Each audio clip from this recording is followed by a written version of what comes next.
Comezo cunhas pequenas notas previa a presentación do noso relator. Se ven estas xornadas, foron organizadas desde esta pequena delegación do COAG. Xa comentei o apoio que tivemos por parte do noso actual decano e o apoio de exdecanos e exdecanas. Hoxe, no meu lugar, estaba previsto que fose Teresa Tabas quen presentara a Ramón Villares. Pero os seus compromisos polo seu cargo na Unión Internacional de Arquitectos impediron que pudera estar hoxe aquí presente. E delegou expresamente a presentación de Ramón en min. Coido que o mellor que poden facer é evitar redactar unha presentación que semelle unha xeografía ou incluso algo peor, non sei, un ditirambo. O que vou facer neste caso é lembrar o primeiro encontro entre Ramón Villares e máis eu, do que creo que non tes lembranzas. Foi aquí no Salón de Actos da Biblioteca no ano 2019, logo dun relatorio seu organizado con motivo do centenario do inicio da publicación da revista Nós. Eu estaba a comezar o meu primeiro mandato como presidenta desta delegación. Achegueime xunto a Antonio de Vega, a Ramón, para solicitarlle a súa participación nunha xornada sobre o territorio de Galicia que estábamos a organizar. Inmediatamente deu a súa resposta afirmativa. Xa fai un lustro, case, que tiñamos a idea de organizar estas xornadas que por mor da COVID tivemos que suspender.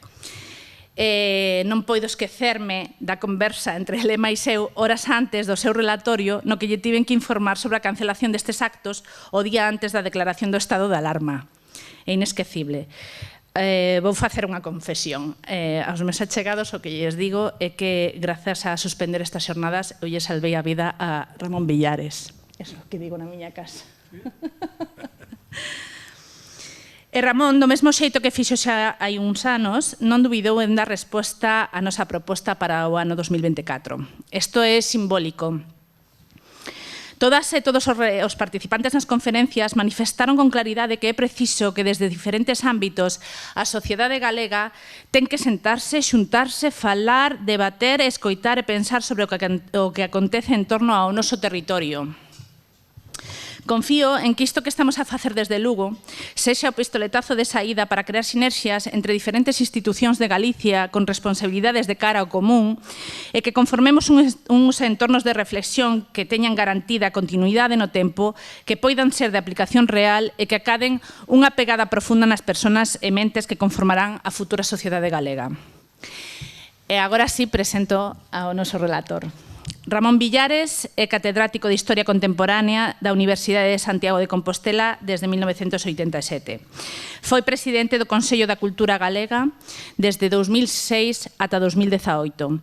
Foi decano da Facultade de Xeografía e Historia no período 1986-1990, reitor da Universidade de Santiago de Compostela entre 1990 e 1994 e membro fundador e presidente da Asociación Española de Historia Contemporánea dende o ano 1996 e 2002. Hoxe escoitaremos o seu relatorio con título Os usos do solo en Galicia, unha perspectiva histórica. Moitas gracias, Ramón.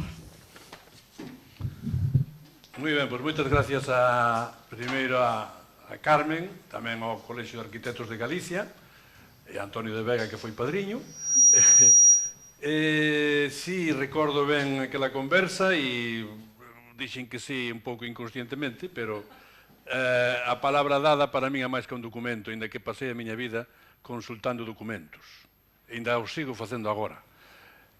Por tanto, sí, o día 20 de marzo de 2020 estábamos a punto de entrar nun túnel con fin desconocido. Cambiou algo as nosas vidas, pero aquí estamos.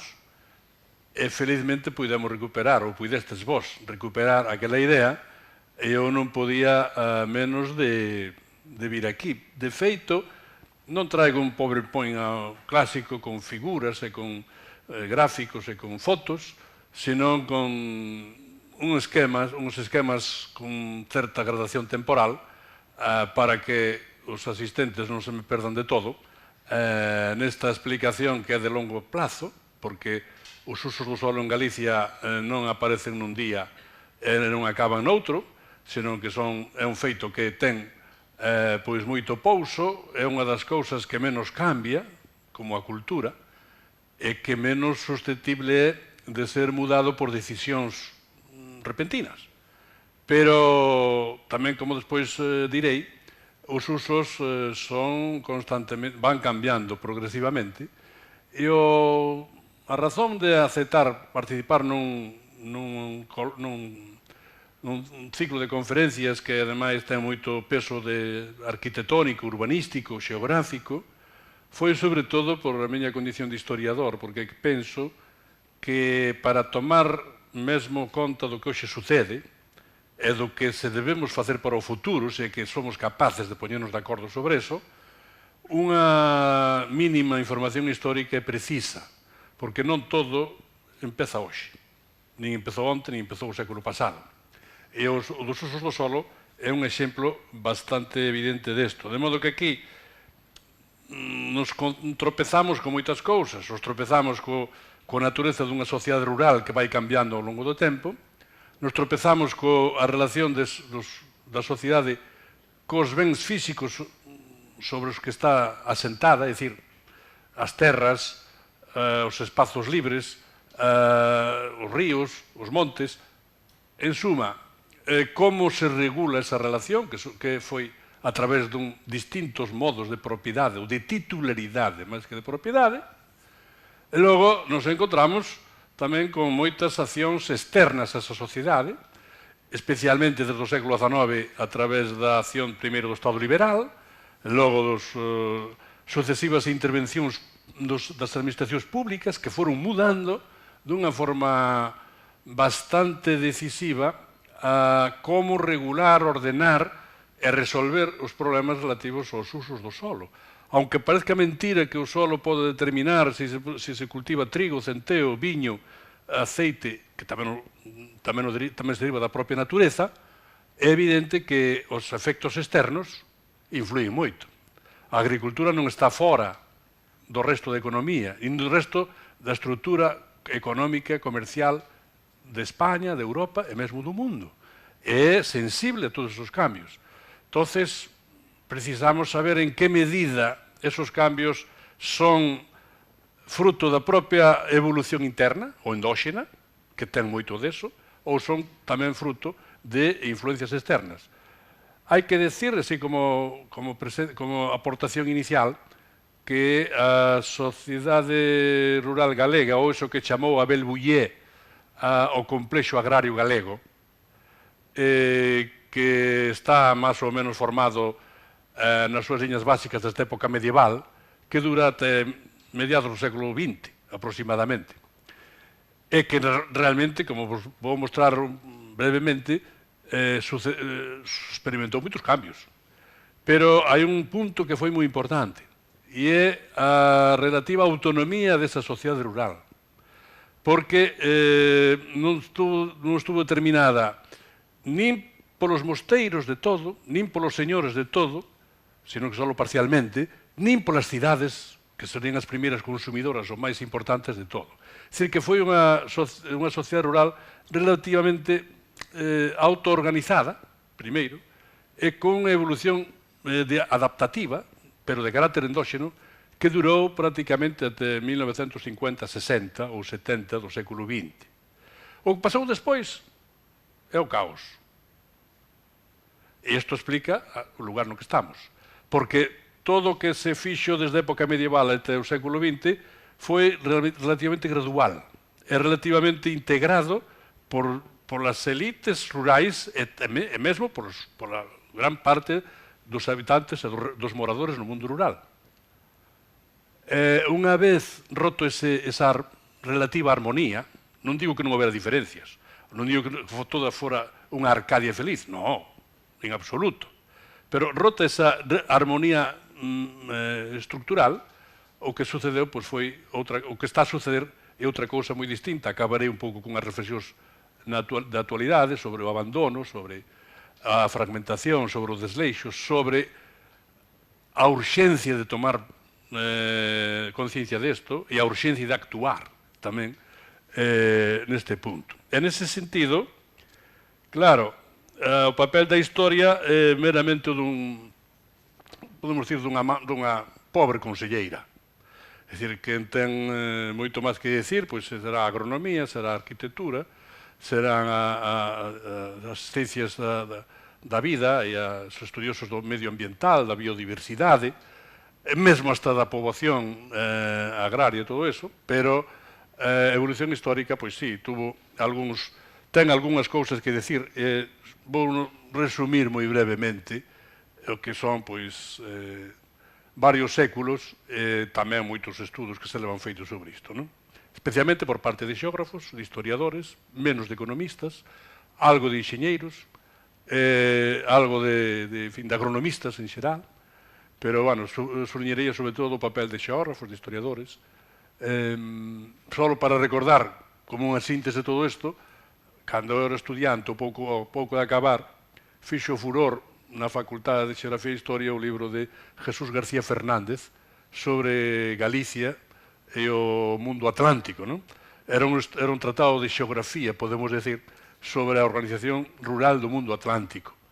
E aquel texto estaba feito por un xeógrafo, pero cunha perspectiva moi profunda de historiador, con moitas fontes tiradas do Arquivo Histórico Nacional, e era un exemplo de como se podía combinar eso. E engado, xa por estar en Lugo, ese texto estaba basado en moitos aspectos nas informacións que durante no século XIX produciran dúas figuras moi importantes en diverso ámbito aquí en Lugo. Un gobernador civil, naquela altura chamado xefe político, que se chamaba Eugenio Reguera.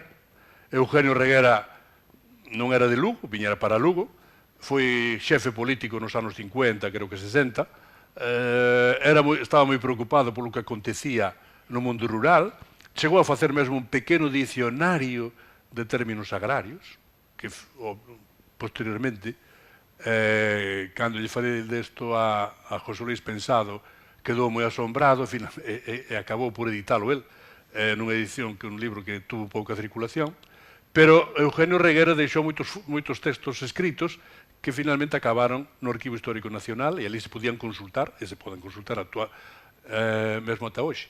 E outro lucense que produceu información de carácter cualitativa moi importante foi Antonio Salgado, que era de Monterroso, un señor Fidalgo, a casa do Salgado de Monterroso, quizá lle son algúns dos presentes, era unha persona que tamén exercía labores de diputado, foi diputado varias veces polo Partido Conservador, pero escribeu textos fragmentarios sobre o mundo rural e como estaba ordenada a sociedade rural lucense a mediados do século XIX. Isto recuperou moi ben, como digo, Jesús García Fernández, e logo o autor que antes xa citei dun modo indirecto, Abel Bouillet, o francés. O Abel Bouillet, para meu ver, é a suma agraria de Galicia. É dicir, aquel señor que foi capaz, coa súa perspectiva de paseante e de estudioso, sobre Galicia e, demais, de consultor de moitos textos, foi capaz de facer esa obra magistral que foi La Galice, un exemplo de estudio xeográfico á bella usanza, xa foi quizá das últimas teses de Estado que se fixeron en Francia, e que en Galicia, pois, bueno, foi conocido, pero non digo moito. Felizmente foi traducido ao galego, pero tamén creo que en galego leu moi pouca xente. Foi traducido por Benxamín Casal, aquí en Lugo. Vedes que sempre está Lugo presente, non? E foi publicado tamén nunha colección de clásicos agrarios que eu dirixía naquela altura, pero aí quedou, non? De modo que todo isto é moito máis, é moito que se leva investigado dos anos 70 para aquí, forman parte desto dos usos, da análise dos usos do solo en Galicia. Debo partir, bueno, de algúns puntos xenéricos. Primeiro que, para entender a agricultura tradicional, hai que saber que o espazo cultivado é escaso. É moito inferior ao porcentaxe que se cultiva, por exemplo, en Castela. E non somos conscientes de que este espazo cultivado é escaso. Chámanos a atención como sobre tan pouca terra se pode crear a riqueza que se creou e como se puido chegar a ser unha poboación moi alta e ser un reino moi poboado. E é basicamente porque ese pequeno espacio cultivado foi, de algún modo, intensamente cultivado, e sobre todo porque tuvo unha, digamos que unha organización social de combinación entre mosteiros e sociedades rurais, ou comunidades, máis que sociedades, comunidades rurais, que casi desde a época medieval distribuíron as súas funcións dun modo complementario. Os mosteiros eran titulares de gran parte da terra, pero non a traballaban, e os campesinos eran titulares dun dereito de uso da terra, pero non era propiedade. Nese xogo tan sutil e tan difícil, mantiveronse uns 7 séculos, 700 anos. 700 anos con algunhas variacións, naturalmente, pero podríamos dicir que a terra é unha titularidade compartida de señores e campesinos de forma moi precoz. Por iso chamo aí que houve unha precoz campesinización. É dicir, que os campesinos galegos que temos a idea na vida urbana e na vida intelectual e culta e todo eso, que eran os pobres diablos. E hai que cambiar o chip. Os campesinos tiñan direito sobre a terra, cousa que non sucedía na maior parte da Europa. Xa non digamos na Europa Oriental, onde eran servos da gleba. Mesmo na Europa Occidental non tiñan tantos dereitos sobre a terra como en algunhas zonas de España, da Península Ibérica. O norte da Península é exemplo desto, e Galicia, e o norte de Portugal é un dos exemplos ainda máis supremos desta converxencia de señores e de campesinos. E como foi posible eso? Pois por séculos de pactos. Eso que se dice que vale máis un bon pacto que un mal pleito, un mal pacto que un bon pleito, de algún modo tamén se pode aplicar aquí.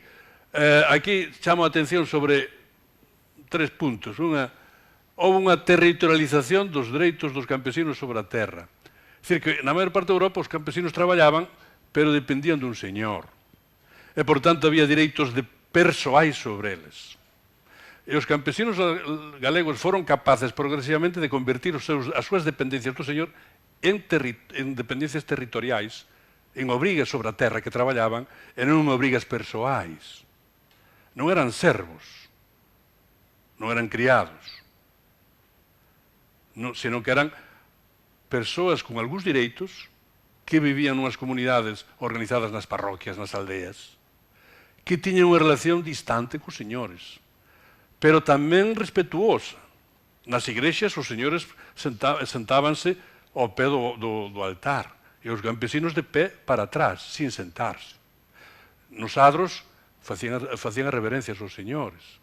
Nos cementerios os campesinos enterrábanos na terra e os señores tiñan máis menos unha lápida ou algo que os distinguise. É dicir, había distinción, había diferencias, pero había dereitos. E isto é o que é moi importante a destacar. Todo eso se resume na idea de que tiñan un réxime de cesión da terra que se coñece como sistema foral, que moitas veces se confunde cos fueros vascos e navarros, pero que é foro agrario, non fuero político. Por exemplo, incluso os vascos na actualidade teñen un certo fuero, ou basanse a súa especificidade política basase nos fueros. Como antes as cidades tiñan fueros. Fueros era un documento dun rei que lles dicía que ustedes poden facer isto, poden facer feira, poden cerrar as portas, poden cobrar tanto por ingresar dentro, etc. etc. Ter dereitos. Pois os campesinos non teñan dereitos dese estilo como as cidades, como Allariz ou Lugo ou que fora, ou Monforte, senón que tiñan foros. E esos foros eran compartidos. E houve un punto esencial, un punto esencial que foi no século XVIII conseguir sobrepoñerse ou resistir as ansias de moitos señores en abocaren para sí o dereito total sobre a terra que traballaban os campesinos, que é o que se coñece aí como está cerrado, a polémica de 1763 ou a polémica dos chamados despoxos. Hai que quere dicirse que os señores que pretendían, moitos mosteiros e moitos señores laicos, que pretendían reunir en sí todos os dereitos sobre o territorio, por tanto, despoxando os campesinos do dereito, facéndose arrendatarios. Os campesinos e os fidalgos lograron parar aquel golpe. E dai deriva toda a situación que chega até o século XX. Houve despois unha progresiva afirmación nas liñas xerais da polémica de 1763, superaron os efectos da Revolución Liberal. A Revolución Liberal fixo reformas institucionais moi numerosas, disolveu os mosteiros, disolveu os señoríos, eliminou os décimos das igrexas, os curas tiñan que traballar ou facer outra cousa, xa non tiñan de que vivir directamente ou tan ricamente como viviran antes. Non tiñan os décimos, tiñan un sueldo do Estado, máis ou menos, o que se chamaba contributo para el culto. Pero os campesinos e os foros permaneceron. Non foron afectados pola Revolución Liberal. Isto deu lugar a unha imaxe de Galicia, sobre todo no século XIX, cando se quería, desde unha perspectiva externa, basicamente urbana, a diseñar un futuro distinto para o mundo rural, non fa máis que falar dos estorbos ou dos problemas que plantea a existencia de foros e de minifundios. Os foros viñan de lonxe, os minifundios é un concepto moi contemporáneo, ou sea, moi reciente, que ten que ver que son labranzas pequenas, pero eso non dice nada se non explicas por qué. Todo isto, por tanto, é o contexto no que se basa a agricultura, ese bello complexo agrario ou esa sociedade agraria tradicional. Que despois podemos decir que tuvo outros problemas, pero aquí tamén sistematizo o que parece unha contradición. Pouca terra, moita xente, bastantes rentas pagadas e non pauperización da poboación. Non proletarización deles mesmos. Como é posible resolver todas esas dificultades? Primeiro, como xa digo aí, como Buller dixo tantas veces no seu libro, hai unha integración orgánica entre o espacio culto e inculto, o espacio cultivado e non cultivado, que este é un dos problemas que hoxe seguimos tendo á luz do día, pero que non sabemos por que é. Porque hoxe casi todos os problemas que existen no mundo rural galego veñen do espacio chamado antes inculto, que era un 60% ou máis do espacio total de Galicia. Ese espacio total de Galicia estaba organizado dunha forma moi diferente, pero era basicamente con aproveitamento comunitario e titularidade que podía ser comunitaria ou non comunitaria. Isto que a Revolución Liberal quixo cambiar, e non logrou de todo, logrou non só parcialmente. E daí derivou que moitos campesinos que eran foreiros, que empezaron a ser propietarios plenos da terra que traballaban, tamén se fixeron propietarios plenos dos montes que estaban pro indiviso e que foron individualizados. Estes montes atípicos que dicen os xuristas non galegos, e incluso algúns galegos, dicen, en Galicia hai uns montes diferentes, pero non saben como dicirlo. Atípicos. Mesmo un dos mellores administrativistas que hai en España, que ainda vive, Alejandro Nieto, fixo a súa tese doutoral xa nos anos 60 sobre los bienes comunales en España. E cando se encontrou cos comunais galegos, isto non me encaixa ben. Son diferentes. Son diferentes na titularidade, porque moitos non son colectivos, non son dos concejos ou dos ayuntamientos, son de aldeas, son de grupos de porcioneros, e tampouco son individuais, ni son dos señores. É dicir, un asunto moi complicado, que aí se resume no que sean de varas ou viciñais. Os de varas son aqueles que respondían máis ás necesidades das casas e das pequenas aldeas, e os veciñais aqueles que respondían ou sufragaban o que era as necesidades das parroquias.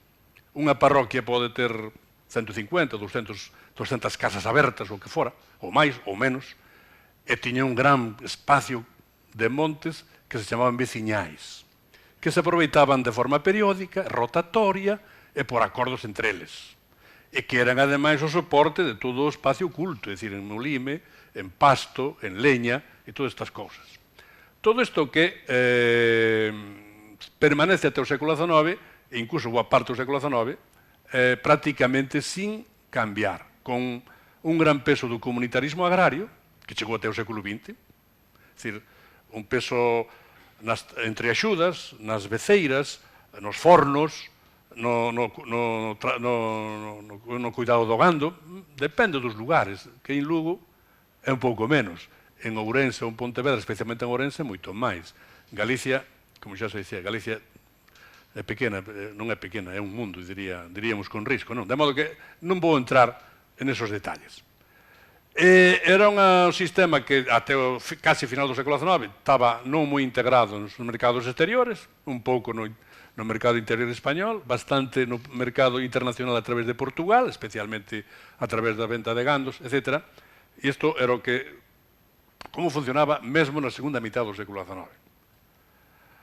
A fins do século XIX produce digamos que, unha conxuntura extraordinaria que foi que podemos chamar a primeira, algúns din a segunda, mundialización da economía. A primeira sería cando o descubrimento da América, ou quizá, e a segunda sería cando, a fins do século XIX, a revolución dos transportes e moitos outros elementos permiten conectar o que era a Europa como continente e a súa produción agraria coas Europas novas formadas en América, en África, en Oceanía, especialmente en América, onde se confrontaron dous modelos agrarios totalmente distintos. No caso europeo, como é normal, é un caso con moito peso dos propietarios e das rendas agrarias. Por tanto, era moi alto o prezo do produto final. E no caso das novas Europas, a terra era máis barata, non había señores previos, ou os señores previos foron exterminados, por exemplo, os autóctonos, e esa terra podía ser susceptible de aproveitamento moito máis extensivo e con máis capacidade de produción. Total, que o que se producía, poñamos, de trigo en América do Norte, ou de millo, ou de carne en Argentina, en Uruguai, en Brasil, puido chegar a Europa a precios moito máis baratos do que se producía aquí. Como teño dito moitas veces, non o digo eu, non o inventei eu, pero unha fanega de trigo producida na terra de Campos, subida a un tren con destino ao porto de Barcelona, era case a mitad máis cara, posta en Barcelona para que unha taona a usase para fabricar pan para a dieta alimenticia dos habitantes de Barcelona, era case mitad máis cara que esa fanega de trigo producida en Illinois, levada en tren até o porto de Nova York, e levada en barco desde o porto de Nova York ao porto de Barcelona. É un exemplo ben sencillo e que mostra como estes dous sistemas agrarios non podían convivir. Por tanto, esa primeira crise obrigou uns cambios extraordinarios na agricultura europea, que tuveron que, en certo modo, parecerse un pouco á agricultura extraeuropea. En ese punto tamén estuvo Galicia, claro, porque Galicia producía a un nivel de prezos relativamente alto. Por eso se explican as tasas aduaneiras, os aranceis, toda a política proteccionista ou non proteccionista, toda a defensa da produción interior, todas esas cousas que chegan realmente ata a época de Franco. Pero a época de Franco ata a liberalización de 1959. Pero, por moito que se defendese, había que cambiar. E para cambiar, había que facer, primeiro, eliminar as rendas. Non podía existir unha clase social que vivise solo de cobrar as rendas. Por tanto, todos os señores de Europa, incluídos de Inglaterra, tuveron que perder parte das súas prerrogativas agrarias. Porque, senón, non tiñan futuro. E logo, tuvo outra consecuencia moi importante, e era que se foi convertindo a agricultura non nunha actividade que se facía a uso de buen labrador, É dicir, como se facía tradicionalmente, senón que tiña que ter cada vez máis penetración da agronomía e cada vez máis penetración dunhos elementos, dunhas bases científicas que permitisen producir máis, millor, diferente e que poidese naturalmente competir máis ou menos co que viña de fora. Incluso a situación na que estamos agora, que se chama, ainda se sigue chamando PAC, a Política Agrícola Común, que hoxe xa mudou moito, pero é evidente que a Política Agrícola Común é o resultado dun medo histórico de Europa a verse en problemas como os que se viran na época de entreguerras polo malestar agrario producido pola competencia exterior das novas Europas. Que as razóns de por que na Europa de entreguerras hai fascismos, todo isto, non é só por eso, pero houve un malestar social moi importante. E ese malestar social tiña que ver, sobre todo, con o malestar agrario. Por eso houve tantos partidos agrarios en Europa, conservadores e mesmo autoritarios, cando non fascistas. Por eso a política agrícola común tratou de conter eso cando se diseñou nos anos 50, porque era necesario preservar algúns valores de Europa, sobre todo con base rural, non?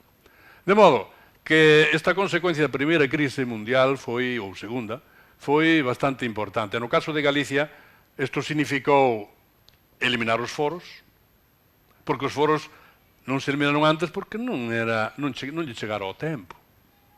As cousas veñen cando se poden facer, como diría don Carlos Marx, ainda que aplicado outra cousa. De modo que os foros foron eliminados no primeiro tercio do século XX, dunha forma xeral e sin volta. Non hai forma de que volvan, nin creo que habrá no futuro.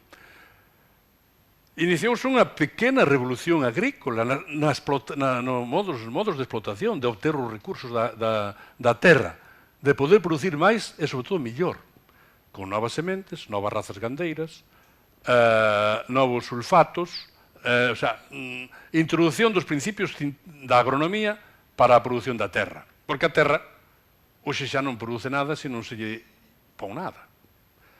Cando era uso e costumbre do buen labrador, a terra producía segundo as sazóns, e segundo fose a chuvia, ou o sol. Podía haber bon trigo ou mal trigo, boa pataca ou mala pataca. Depende como viñera o ano. Pero hoxe, todo eso se pode, digamos que, cuidar, evitar. Non de todo, non perfectamente, pero chegamos ao punto que hai agricultura sin terra. E que un señor, unha persona, incluso nun garaxe, pois pode producir leitugas, tomates, patacas ou que sexa. Pois depende os insumos que teñas, a natureza das sementes que poñas, o calor ou auga que lle integres. Por tanto, todo eso que comezou a cambiar, ao principio de forma moi elemental e despois moito máis forte, a situación de Galicia desde o principio do século XX.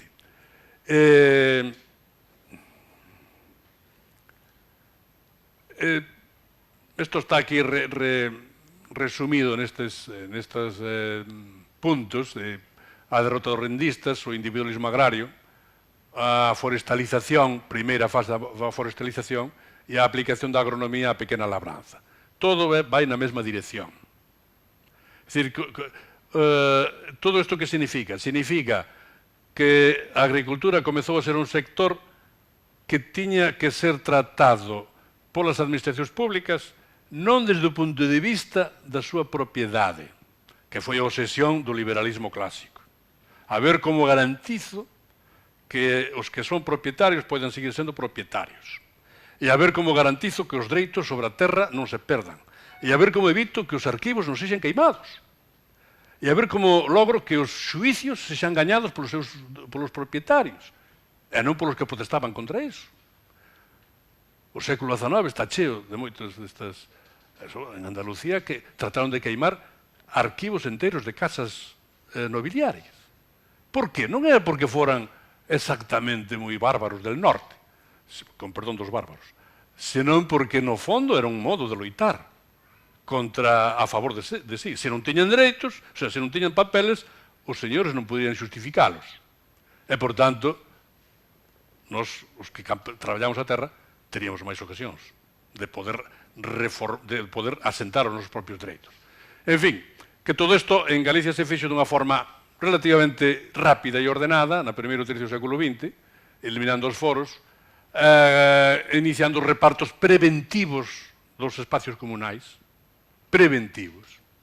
É dicir, como unha medida para evitar que os poderes públicos, é dicir, concellos, ou diputacións, ou Estado nunha forma máis extensa, se pudese abocar para sí a titularidade dos espacios públicos, sustituindo as comunidades veciñais. Por tanto, a defensa que a sociedade rural galega fixo dos seus propios dereitos foi extraordinaria, non só no ámbito do espacio cultivado, dos foros, senón no ámbito do espacio non cultivado directamente, pero usado con moita ventaxa para estes fins. E aí está, pois, o inicio da primeira estabulación do gando, as primeiras decisións de acortiñar. Aquí, este señor que antes falei, Antonio Salgado, falaba de agros acortiñados, ou acortiñar os agros. Acortiñar os agros significa facelos cerrados, eliminando servidumes,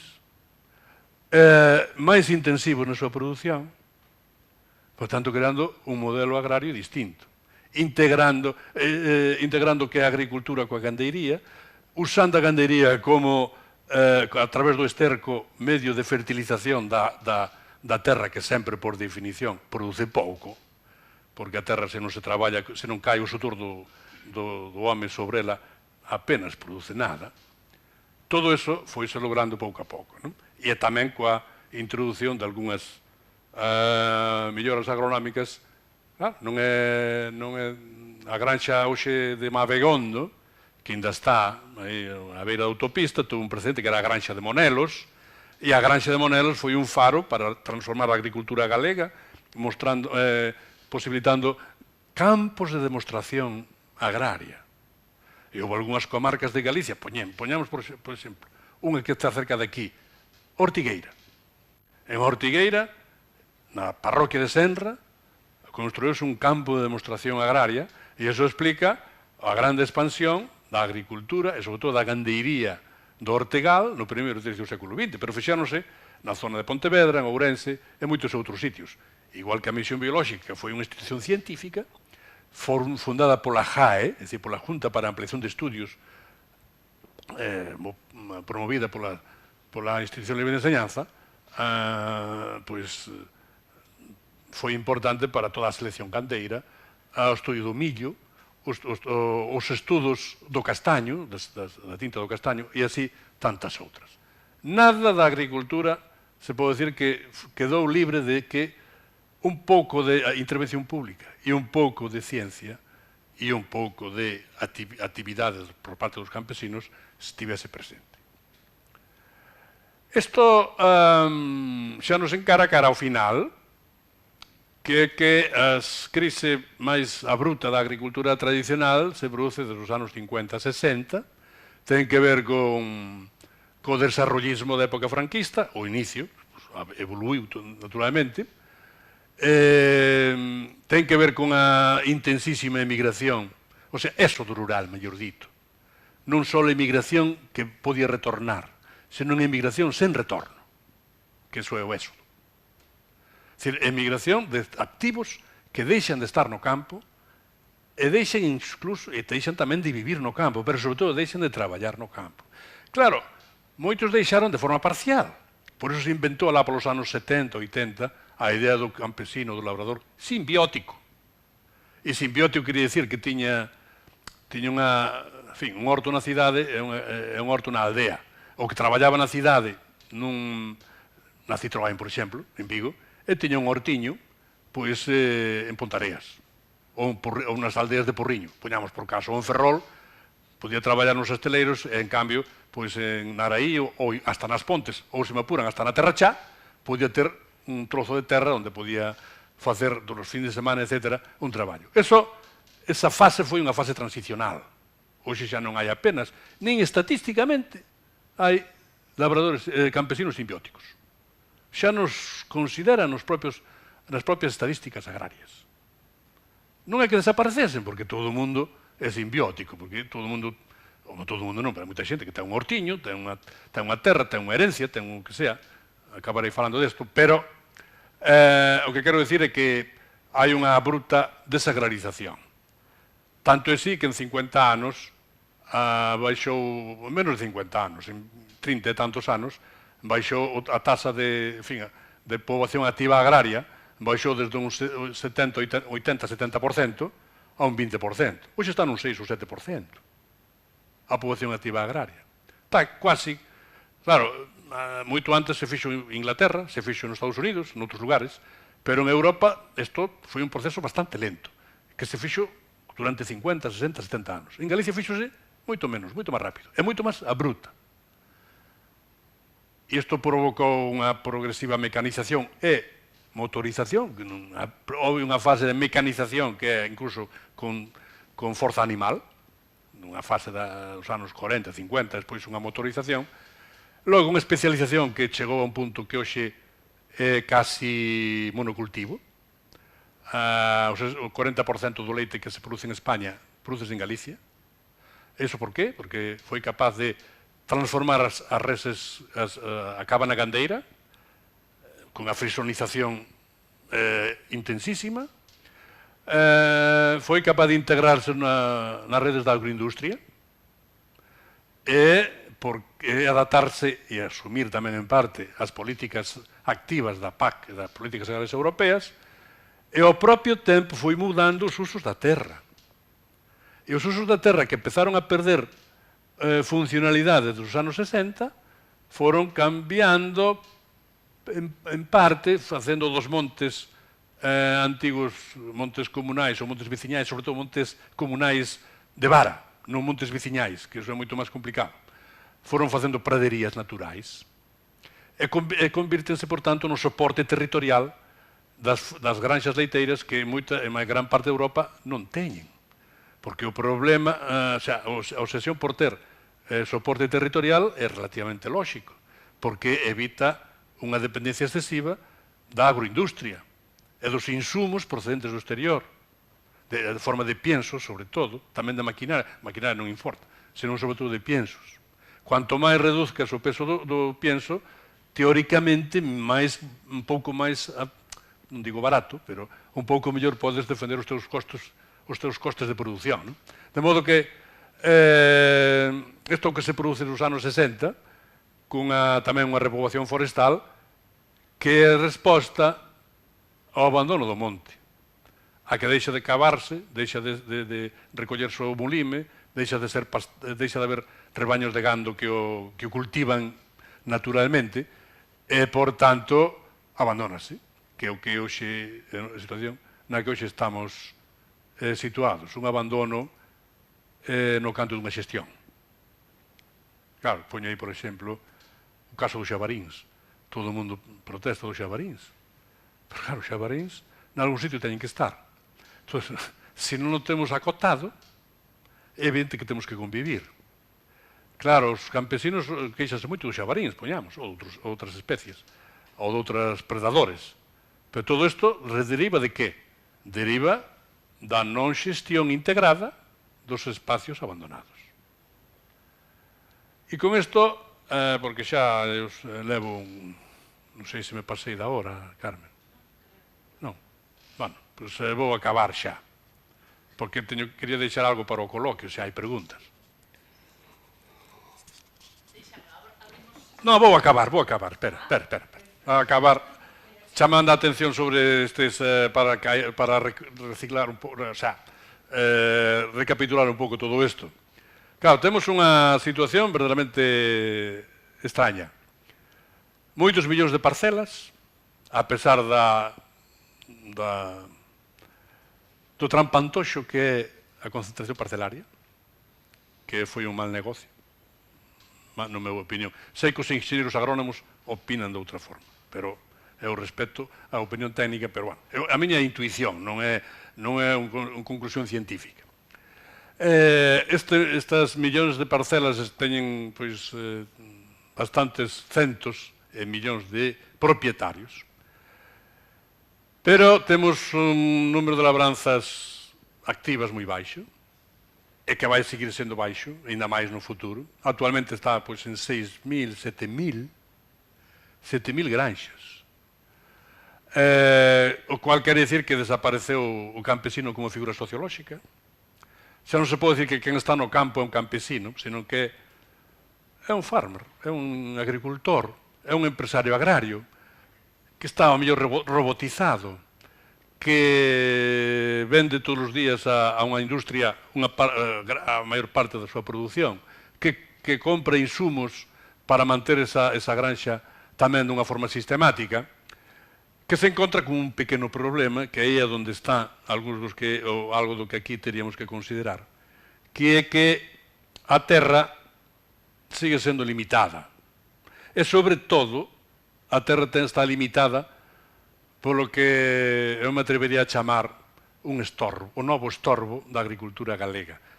Non é que queira copiar a Jovellanos, pero un estorbo no sentido que a exceso de propiedade como prolongación da identidade dos individuos e, por tanto, con un alto componente psicolóxico, crea ineficiencias evidentes. E, por tanto, a mobilidade da terra é moi baixa. Aquí un grupo de Lugo moi activo, que é o Lapter, o Laborate, me parece que se chama, non? Aquí que sabrá mellor, Laborate. Fai estudos preciosos e precisos sobre a mobilidade da terra. Ainda vin estes días un deles, un dos últimos, claro, mobilizanse un número importante de hectáreas.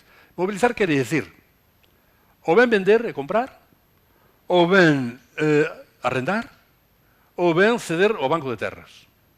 É dicir, evitar que terras que están sin cultivo, que poden ser cultivadas de forma eficaz, que poden ser incorporadas ás demandas das granxas leiteiras, ou de outras granxas, ou granxas non só leiteiras, tamén pode ser de gando extensivo, de gando de carne.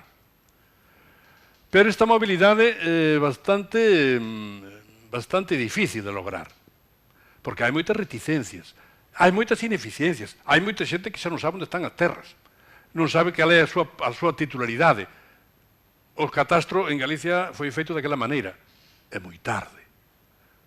Porque isto é un indicio. Por exemplo, o catastro en España xa foi tardío, porque o catastro é máis importante do que parece. O catastro é como mapear ferrado por ferrado toda España. É saber onde está, a que se dedica, de quen é. Este é o primeiro paso que se deu en países como Francia, desde o século XIX, para poder adecuar a renda agraria aos impostos e as necesidades de axuda ou non axuda á produción. En España comezou no ano 1906, pero en Galicia acabou no 1962. E despois ainda houve renovacións do catastro, ainda está habendo agora. Pero o catastro é un pouco complicado. De modo que o catastro permite, pero non permite saber. E, por tanto, a mobilidade da terra está aínda nun nivel moi baixo. Por qué? Porque se reduce solo a venta ou arrendo. Non se recupera ningún tipo de xestión cooperativa como nos usos antigos. Por que se un vilar, unha veiga, unha esteva, unha agra, que eran os nomes tradicionais dos espacios comunais que eran de toda a aldea e que se podían cultivar conxuntamente, sin divisións internas, con servidumes mutuamente consentidas, e só defendidos na súa beira dos animais que pudesen libremente, para que non pudesen entrar, que era pechar as cancelas. Isto fíxose até os anos 20, os anos 30, en aquí, nesta provincia, polo menos. Pois eso, hoxe non vexo como podemos recuperarlo, non? De modo que apareceron moitos problemas que hoxe están creando que non teñen que ver cos usos do solo directamente, senón cos non usos do solo, ou cos usos ineficientes do solo. É dicir, unha parte da agricultura ten que depender da industria máis do que debera, habendo tal cantidade de espacio abandonado e non cultivado dunha forma directa, cos mecanismos que hoxe se teñen e cos instrumentos que hoxe se teñen, cos tractores, etc., que se dispoñen, para poder facelos productivos. Hai terra, hai agua, hai sol de vez en cando. Por tanto, se pode facer. Hai unha forestalización que non ten nada que ver con aquelas festas da árbore de hai 100 anos ou hai máis de 100 anos, que era como unha especie de cultivo esmerado e directo, como ter un animal de compañía das árbores e ver como medraban, como se podían ir medindo, como crecían, etc., hasta que estaban en sazón para poder ser cortadas e vendidas como travesas para o ferrocarril.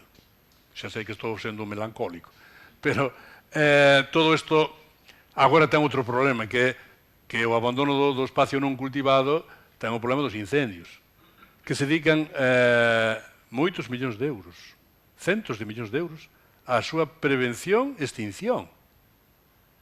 É dicir, que é unha subvención inútil. Claro que sei que é vital, porque pode haber casas que estechan en perigo e todo eso. Pero por que están en perigo? Porque teñen biomasa cerca. E por que puxeron cerca? Porque non sabían, non podían, non querían, foron subvencionados, o que sea. Sempre hai unha razón para facer as cousas, pero tamén hai unha consecuencia das cousas que se fan.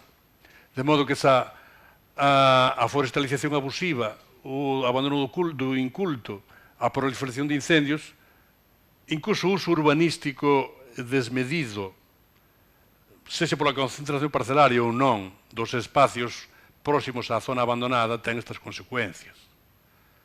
Hai 5 ou 6 anos, nese gran incendio que se produceu en Portugal, en Petrográn Grande, que foi desastroso, que morreron pois 15 ou 20 persoas, todas as que morreron eran domingueros.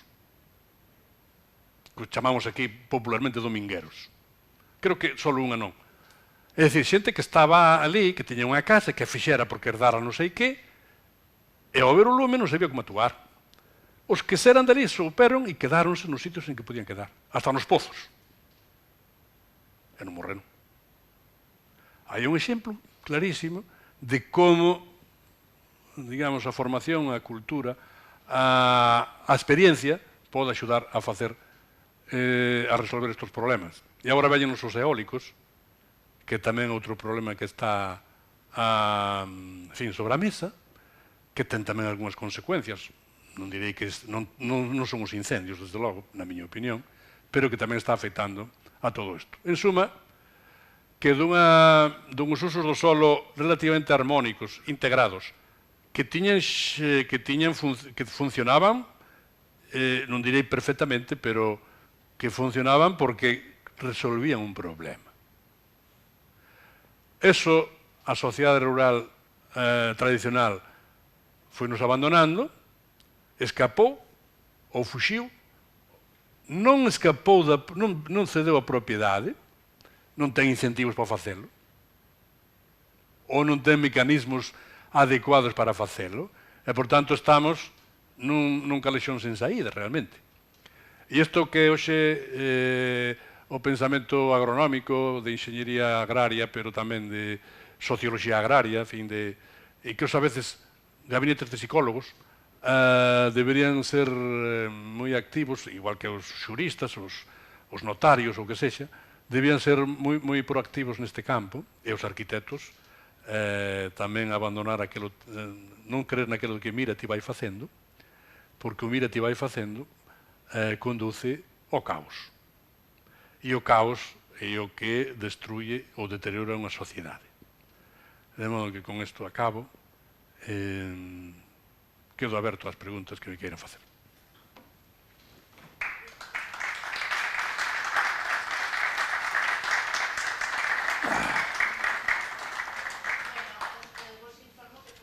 Facer preguntas a Ramón ou comentarios, temos a disposición. O que sí que vos pido é que se queredes participar, agardedes a que vos demos un micrófono, porque estas conferencias están sendo gravadas, e é preciso que se vos escoite dende as casas.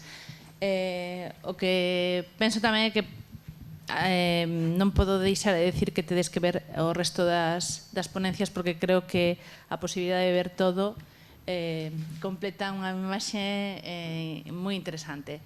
Non sei se alguén quere decir algo. Quería facer 3 preguntas. Cantas? 3. Primeira, gustaríame que aclarase un pouco o concepto de pechar cancelas nas agras. Quen podía facer iso? Quer decir, quen é o que podía pechar as cancelas nas agras? Nas agras, sí. Agras, sí. Sí, máis. Non, digollas despois. Bueno, isto era, claro, para a mentalidade xurídica, digamos, continental francesa, é un pouco extraño. Para a mentalidade xurídica isleña ou británica, máis claro. Eso era gracias ao costume. Eran convencións que se tiñan entre unha comunidade rural, tiñan uns usos consuetudinarios que eran moito máis fortes que unha lei. E, por tanto, sabían que se deixaban entrar o gando, perdían a colleita. Por tanto, pechar as cancelas é como xa facían os antigamente os mosteiros cando dicían só se pode entrar a vendimar a partir de tal día do mes de setembro. E antes non. Pois se pechan as cancelas despois o mes de sementar o trigo, e que non se poden abrir hasta que se segue, eso era así porque conviña a toda a aldea, conviña a todos os porcioneiros desa agra, ou dese vilar, ou desa estela. E, por tanto, forma parte da lógica de actuación desa comunidade. Era como saber que tiñan que ir á misa os domingos, facer o precepto pascual. Había un que non facía, pero en xeral facían todos. Eu mesmo. Por tanto, non era unha decisión nin do cura, nin do alcalde, nin de ninguna autoridade da Guardia Civil ou da Guardia Rural. Non, era a decisión deles. Como a decisión de como que monte se cavaba cada ano. O monte de tal sitio, de tal pedra non sei cuantos, de tal muiño non sei que. Ese monte ten tantas fanegas, somos tantos veciños. Toca a tantos para cada veciño e pódese cavar este ano. E durante 3 anos aí non poden entrar os bichos. E había que facer sebes. E facer unha sebe significa facer un cierro. E iso significa, de certo modo, un acortiñamento temporal. Non era un acortiñamento estable e permanente. Ten outra pregunta. Nunha parroquia calquera. Supoñamos que nunha parroquia calquera 2 mosteiros e unha encomenda calquera fan ali aforamentos. Como se entende que nunha mesma parroquia ou nunha mesma aldea 3 entidades distintas, que son os 2 mosteiros e unha encomenda, poidan aforar? Non hai, vamos a ver, non hai algunha encomenda ou algún mosteiro que teña orden prioritario con respecto aos outros? Non, por fortuna. Primeiro, había quen chegar antes. Segundo, había limitación física, porque o mosteiro non podía estenderse a todo. Non era unha concesión, só algunhas veces concesión real, pero os mosteiros realmente foron encomendados para poñer, digamos, en cultivo moitas terras en Galicia, especialmente os mosteiros cistercienses.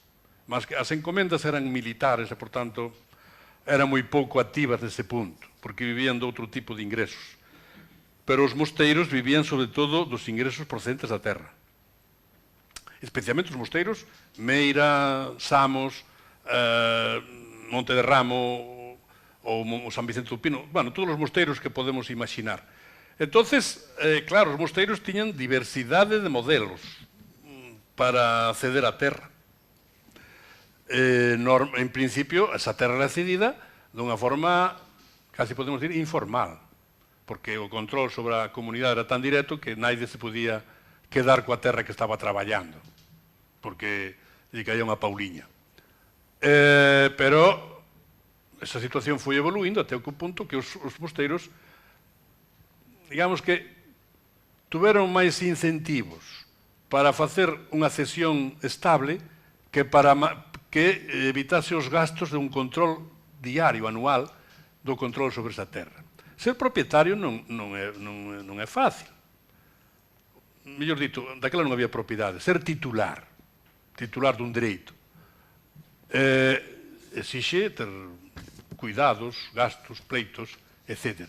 Se o cedes, tes de alguna forma, tes unha axuda, porque o que está sobre a terra é o máis interesado en que esa terra non se derrame, que se traballe, etc.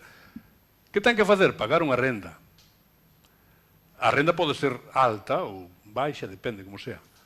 Pero os mosteiros normalmente tenderon a non modificar as rendas, especialmente do século XVI en diante. Que o do século XVI é dicir moito, Porque, claro, na época medieval poderan ser, a veces eran proporcionais as rendas, outras veces eran perpetuas, outras veces eran solos pagando algo de diñeiro, pero pagar unha renda en diñeiro é pouco coherente, porque tes que facer unha operación extra local que non che compensa. É como pasar dun país a outro que ten moeda distinta. Se tes a mesma moeda, pasas ben. Se tes que cambiar a moeda, algo che queda no camiño. Por tanto, se tú tes unha fanega de trigo e tes que pagar unha renda, é mellor pagar a fanega que non ir á feira, vender a fanega, coller o diñeiro e pagarlle ao señor, que ten outros problemas. Para iso, que teña todas as rendas o señor e que vexa como fai. Entonces, os aforamentos poden ser distintos nunha mesma aldea? Sí. Hai outra pregunta máis complicada que esta. Por que nunha aldea hai casas que sí e casas que non? E por que en Galicia hai comarcas que sí e comarcas que non? Por exemplo, Lugo, a Terra Chá, non ten mosteiros. Non ten mosteiros. Ten algúns prioratos dependentes de mosteiros. O único mosteiro grande da Terra Chá, pero está nunha beiriña, é Meira. E logo está Mondoñedo e está Monfero. Monfero ten nunha parte do que hoxe, por exemplo, o Concello de Quitriz. Meira ten no que hoxe Enroupar, no que hoxe é o Concello de Xermade. E o Vilar de Donas non era, en Árbol, era outros sitios, que é o Concello de Vilalba. Bueno, podía haber outros lugares. Pero non había mosteiros exactamente. A explicación do fondo é porque esta era unha terra que producía pouco. Non era unha terra para cobizar, era unha terra encharcada, unha terra, é unha estepa. E que, cos métodos tradicionais, daría moito que facer. Vamos á terceira pregunta. Vostede tamén dixo que o espacio cultivado no sistema tradicional fora escaso. Sí. Eu iso non o entendo moi ben, porque decir que foi escaso parece que choca coa idea contraria de que ocuparon todo o espacio que puderon ocupar. É dicir, que non había límites para ocupar máis espacio. A ver que o explico mellor. É dicir, vamos a ver, unha aclaración. 2 tercios eran monte, por exemplo. Ben, pero que ese monte non era improductivo. Ese monte era aproveitado para. Entón non podemos decir que o espacio cultivado era escaso. O espacio cultivado era o máximo que podía ser. Se pregunto ben, Non, pregunta ben, non me expliquei ben eu, que é distinto. O espacio, cando decía cultivado de forma regular e sistemáticamente. Naturalmente, o espacio chamado cultivado tiña rotacións. En Castela, moito máis grandes ainda que aquí. Aquí a rotación bienal era o máis común. É dicir, un ano producía, outro ano descansaba, que é o modo de conseguir recuperar un pouco a fecundidade do terreo. En Castela hai incluso a rotación trienal. E aquí en Lugo era bastante común, na provincia de Lugo, non na de Coruña e Pontevedra. A rotación trienal, é dicir, un ano produce, 2 anos non produce. Non produce de todo, porque o ano despois da produción produce pasto para o gando, porque ainda está recién cultivada e pode ter algunha ventaxa. O seguinte xa é que é moi pobre esa terra. Entón, o cultivado de forma regular e sistemáticamente era un 25%.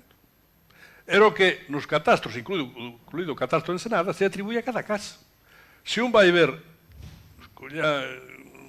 unha parroquia calquera do catastro de Ensenada e vai a titularidade das terras dos veciños, se suma todo eso, non dá a extensión da parroquia, ni moito menos. Pois dá unha cuarta parte aproximadamente. Podemos inferir que é o espacio que é recoñecido como propio, asumido pola casa, por un titular desa casa, é unha cuarta parte. Agora ben, ten usted razón, o espacio que chamamos inculto, ou non cultivado directamente, era o soporte fundamental, como dice Bullé.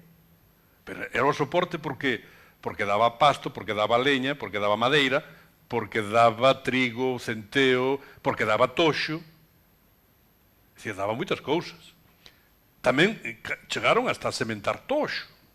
Non toxo para facer esterco, senón toxo para consumir as caballerías e consumir incluso as vacas. De modo, todo era aproveitable. Pero o que quixen decir é que, por exemplo, en Castela, ese espacio cultivado de forma sistemática é o doble, máis ou menos. Por iso hai unha agricultura un pouco máis extensiva, non? E hai grandes espacios, sobre todo cerealistas. Bueno, a Galicia está chea de pequenas colinas, non? Non hai montañas grandes, non hai cordilleras, pero hai moitos outeiros, moitas pequenas colinas. Por iso solo se produce nos vales e nas bocas ribeiras, que diría Otero Pedraio. E as bocas ribeiras son aquele espacio que están entre o val, que está un pouco encharcado, e o monte, que é costento e difícil de traballar. E ese espacio en Galicia é escaso. Pero sigue sendo ahora, O sea, agora, ainda cos medios que se teñen, tampouco aumentou moito o espacio cultivado, porque hai moitas terras de antigo cultivo que hoxe están abandonadas, como viñas. E hai, en cambio, montes que antes non se cultivaban e hoxe están producindo erva, ou millo, que é o elemento fundamental para a mantenza das reses vacunas, a través de ensilado, por exemplo. Non só como millo de espiga, sino como millo forraxeiro. Bueno, o que pasou é que cambiou a gradación do espacio, o sea que non é o mesmo de antes, pero a dimensión non é moi distinta. Teñen en conta que aínda hoxe unha cuarta parte do espacio de Galicia son bens comunais, en mans de comunidades de veciños, ou a veces parroquiais, ou que sexa. A cuarta parte. Que é unha extensión enorme. Son 650.000 hectáreas. Que cabe aí un trator e máis dous. Bueno, está. Aquí. Sí, por favor. Una pregunta moi tonta, e pido disculpas. Hai unha palabra que se me escapou e non entendí. Que significa taoma? Tafona. Tafona, sí. Tafona, taona. Non sei o que has dicho. No. Sí, son as panaderías onde se fabrica o pan. Panaderías? Panaderías, sí. Sí, donde se fabrica, se leva a fariña, e se fan os moletes, e hai un forno que o coce. Eso é o pan de taona. Era o pan de taona. O de ataona. É unha palabra, creo que, de orixe árabe. Ataona. Confitería de Taona. Sí. Que o sea, hai confitería de Taona. Claro, tamén. É dicir, que son como panaderías, pero eu, xa que estou en linguaxe histórica, usei a palabra taona ou tafona. Neutralizada a mi ignorancia, otra cuestión, que ya es más contundente. Vamos a ver, deduzco que haces un elogio de lo que es la agricultura tradicional, ¿no?, de la que vivió el país hasta los años 50 aproximadamente. Y efectivamente, desde el punto de vista de la sostenibilidad ambiental, es impecable. Es decir, cuando el concepto de sostenibilidad ni se había inventado, aquello era muy sostenible. Era una economía circular perfectamente congruente en todos los sentidos, integrada y que funcionaba. Había un problema, que desde el punto de vista de la cohesión social es inadmisible. Buller lo decía de forma muy abrupta, decía: Galicia produce más habitantes de los que puede mantener. Y la inmigración es una forma espontánea de resolver el problema. Por tanto, eso es inviable.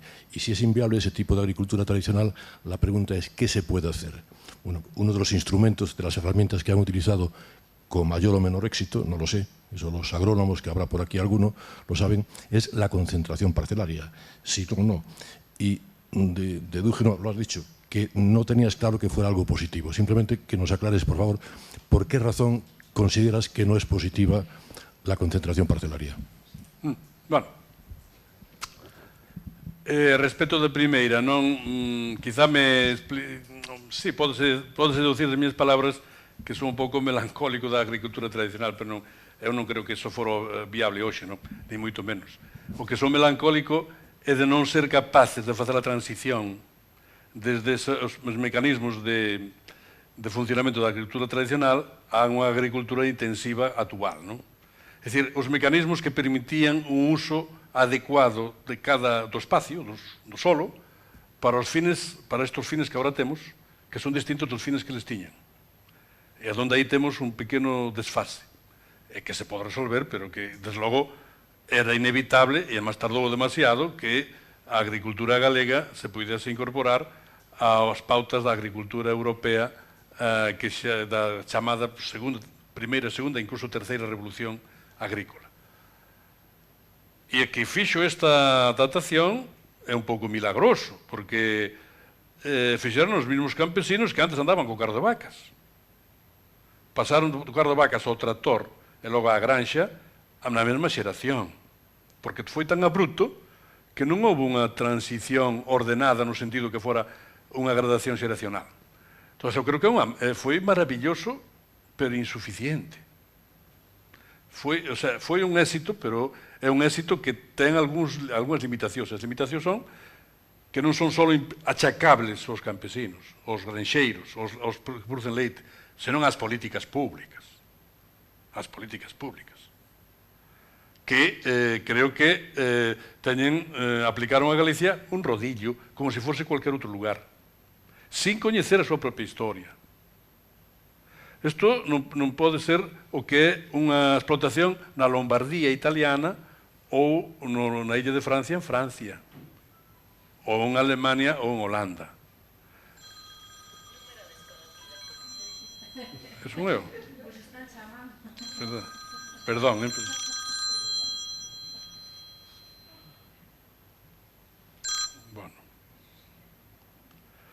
Entonces, eu non creo que haxa que volver a eso, ni moito menos. Así que retiren, se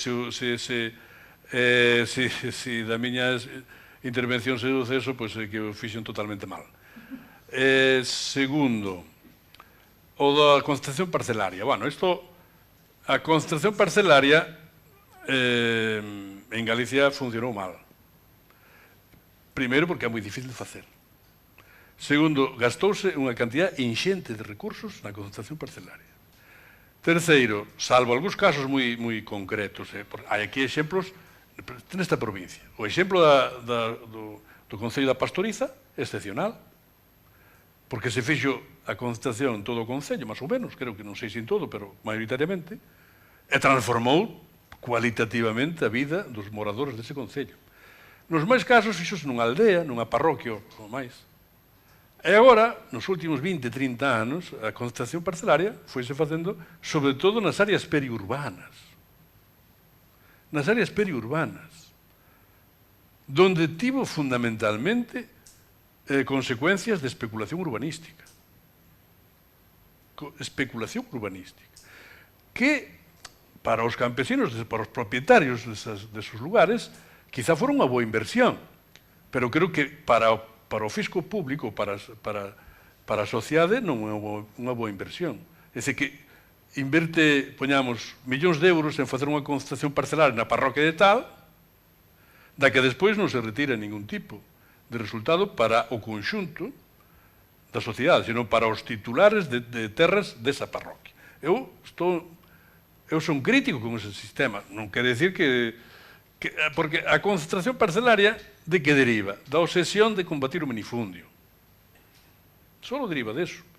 E da admiración polo latifundio. Pero o latifundio se demostrou por activa e por pasiva que foi plenamente pouco rentable. E que os latifundios, ademais, deixaron de ser importantes desde os anos 50-60 en España. O que pasa que, mira, hasta na transición política, os partidos de esquerda, sobre todo, reivindicaban a abolición dos latifundios. Ainda pensaban como na Segunda República, ou antes da Segunda República. Eso era unha querencia que estaba aí asentada, como unha especie de, en fin, de enfermedade xenética que tes aí e que non sabes como eliminar, non? Entonces, concentración parcelaria, de forma global, para resolver o problema de usos do suelo en Galicia, ele suporía tal cantidad de investimento que é mellor gastar noutra cousa. Imposible. O sea, creo que a mellor concentración parcelaria é incentivar que os titulares das fincas teñan incentivos, o sea, perdón pola redundancia, para poderse agrupar entre eles, para formar unha sociedade colectiva ou unha cooperativa, para que a propiedade sexa un valor en bolsa, poñamos, e non unha prolongación do individuo. Como podemos... hai parroquias enteiras, máis que parroquias, con miles e miles de fincas, cuyos titulares xa non saben onde está e non saben que facer con elas e non nos poden explotar eficientemente. Entón, hai que buscar outras fórmulas. A concentración parcelaria é unha medida só para aquelas zonas onde se vai facer unha explotación intensiva, por exemplo, de carácter leiteiro ou de carácter gandeiro ou incluso de carácter hortícola, ou que sexa. Pero iso é unha minoría da situación. Eu sei que os enxeñeros agrónomos son bastante partidarios dela, pero permítome discrepar un pouquiño, non moito, porque non teño formación como para poder combatilos, non? Ou combatilos, quero dicir, pero creo que teñen estes problemas, que ten consecuencias non queridas. Consecuencias non queridas. E aquí, pues, bueno, gustaríame que houbera algunha voz de experto que me levase a contraria. Tampouco son experto, pero vamos.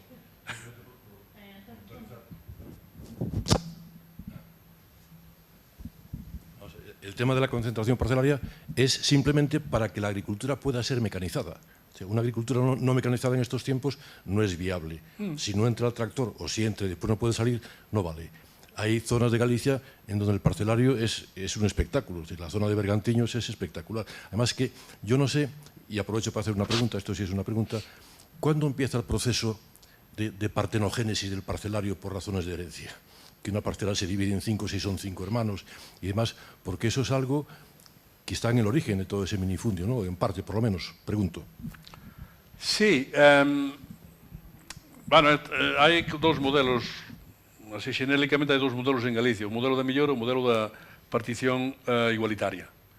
En xeral, a partición igualitaria responde ou é básica en lugares onde hai quizá menos, as casas están son máis débiles e que se privilexia o acceso, a inclusión dos novos con poucos recursos.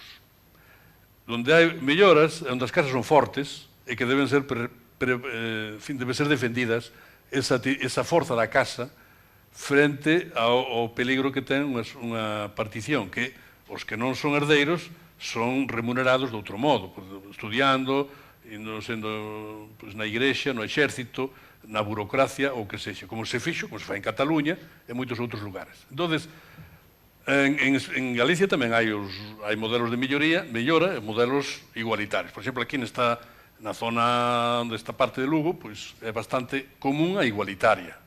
Pero a igualitaria é unha expresión, en certo modo, da limitación desa propia agricultura, non? Porque a repartir significa que estás debilitando. O sea, que é o que pos en primeira instancia? Pos que cada fillo ou cada herdeiro poida sobrevivir con independencia da viabilidade ou non da casa. Entón, desde o punto de vista demográfico ten lógica. Desde o punto de vista humano pode ser intelixible.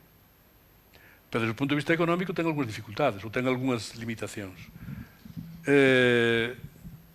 Porque, a división non é eterna, porque a partenogénesis esa ten tamén a contraindicación, porque para iso está a institución do matrimonio e os acordos matrimoniais. E os acordos matrimoniais tendían, en xeral, a combatir esa fragmentación, porque cada membro da unión matrimonial aportaba unha parte da herencia que cada un tiña, como se comportaba máis ou menos, ou se escollían no matrimonio, os casados se escollían en un mismo nivel ou parecido de riqueza, tendía a agruparse parcialmente. Pero, bueno, isto é falar por falar, porque despois en casos concretos pode ser todo o contrario, non? Hai casas que se destruyen por esa vía, porque significaba perder hasta os elementos máis directos do benestar, por exemplo, que as tazas que había nunha cociña, ou unha tixela ou unha pota, e noutros casos que puido resolverse de forma bastante eficaz. Agora, o problema de instalar os que non teñen onde caerse mortos é un asunto moi complicado. E a sociedade tradicional tamén non tiño parcialmente resolto a través dos bens comunais, por exemplo, que eran o pan dos pobres. Xa se dixo nas Cortes de Cádiz, se definiu como o pan dos pobres. E o pan dos pobres significa, tú non te caes morto. Se non podes ir a Portugal, nin a Castela, nin a Andalucía, nin a Indias, aquí hai un trociño de monte, pon aí unha casiña de xestas, colle un can que che damos por aquí, e unha ovella empeza a traballar, e un ligón e dábanlle unha fanega, 2 fanegas de terra. Isto é unha forma maravillosa de non rexeitar a ninguén. Pero, claro, só podes vivir nunha sociedade así. Na actualidade, eso non sería viable. Eso non sería viable. De feito, as granxas leiteiras non se dividen así por así. Se non se dividen, o mellor, como se fora unha sociedade anónima, unha sociedade regular colectiva. Entón, a concentración parcelaria, volvendo ao asunto, ten que ver moito co obsesión rexeneracionista de principios do século XX de resolver os problemas e as lacras da agricultura española. Entón, hai que desenvolver tareas e políticas públicas para os regadíos, e foi mira que non se gastaron diñeiro nos regadíos, antes e despois de Franco. Xa na República e antes, con Franco, e siguen máis ou menos, con isto que se fixo aquí no Arneiro, coa colonización, con aldeas de colonización, por tanto é traer os que estaban expulsados de Negueira de Muñiz, poñamos por caso, e colocalos no Arneiro. E a concentración parcelaria. Pero a concentración parcelaria, nun medio, nun espacio de inmensa fragmentación, sería máis necesario, penso eu, fomentar medidas que incentivasen entre os titulares unha especie de autoconcentración ou de concentración informal, que non facelo por unha vía de tanto custo técnico, porque ten que levantar, facer un levantamento de todas as fincas, agrupalas, convencer a cada titular de que o seu está mellor que antes, e que é igual que o do seu veciño, e non peor, no que se leva moito tempo, se gasta moito tempo, porque o costo de transacción dunha concentración é enorme. Tú imagina que estuveras que vender unha vaca durante un mes, nunha feira, que non acabas. Os costos de transacción en economía, ata hai premios nobles que se dedicaron a eso, son un elemento fundamental.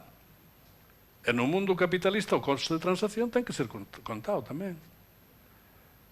Porque, claro, chegaron a casa ás 7 da tarde, poñerse no banco detrás do lume, empezar a falar, e hasta as 12 da noite non dicir a que vas,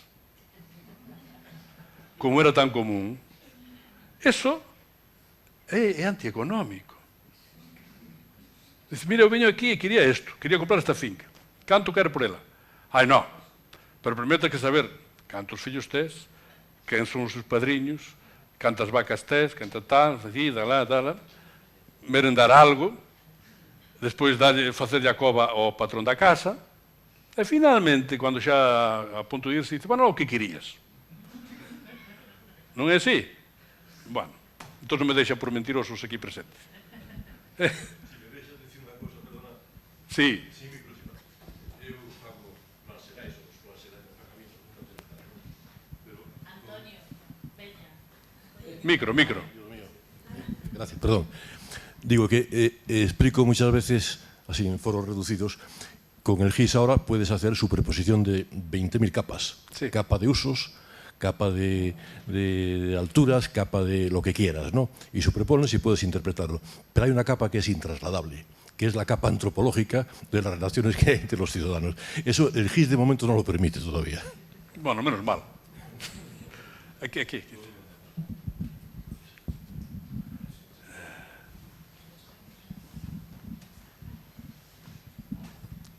A ver, eu teño unha pregunta que pode ser un pouco off topic, pero bueno, aí vai. É sobre como o movemento ecoloxista actual podería contribuir á recuperación e mellora do mundo rural, sobre todo cando estamos a falar dun sistema económico que o único que pide producir non deixa espacio polo respeto á natureza e os ecoloxistas moitas veces son vistos como xente moi tola. Esa é a pregunta. Sí, está ben a pregunta. O que pasa é que non é que sea difícil de contestar, é difícil de levar á práctica, non? Porque si realmente, si non fóramos tan productivistas, as políticas públicas tan productivistas permitirían pensar que unha parte, por exemplo, do espacio galego pode ser moi útil creando benestar medioambiental ou de biodiversidade e non de produción de leite, poñamos por caso. Agora, isto supón modificar as políticas públicas. Eu creo que Galicia, nese sentido, teria que tamén ser moito máis proactiva, porque todo o que se nos ocorreu foi produzir moito leite e moita madeira. E os ríos que se encarguen, e os valados que se destruyan, e os camiños que se cambien, que se eliminen. E todo isto creo que vamos a pagar. Pero isto xa non é só un problema de supervivencia, non de ecoloxismo solo. Que tamén, que a voz dos ecoloxistas eu creo que é moi oportuna nesta dirección. A voz do ecoloxismo, non direi dos ecoloxistas, que iso significaría personalizar demasiado. Sería moi importante para isto. Agora, temos que mover o noso propio modo de entender o mundo rural, que pasamos de ser un lugar así, de que hai uns paisaniños que van con as vacas alindando no cómbaro para muxir un pouco para a noite, a ser un lugar que non se conoce, que non se entende, que non ten nome, que se eliminaron todos os seus microtopónimos, que non se pode pasear por el. Faz unha concentración parcelaria, eliminas todos os camiños, todos os carreiros, todos os lugares por onde se va a misa ou a muiña, onde fora, e se faz unhas carreteras asfaltadas para que poida pasar un tractor e un coche los domingos. Entón, estás eliminando unha gran cantidad de pautas de conducta, de prácticas que antes tiñas. E a xente, o que toma esas decisións, o científico, ou enxeñeiro, ou político, ou xurista, ou abogado, que está nun despacho en Madrid, non é consciente de todo eso. Non o percibe. E os que están aquí, dicen, total, iso para qué? Parece que esa voz é moi importante, pero como casi todo o que se planteou aquí, non teño solución para iso.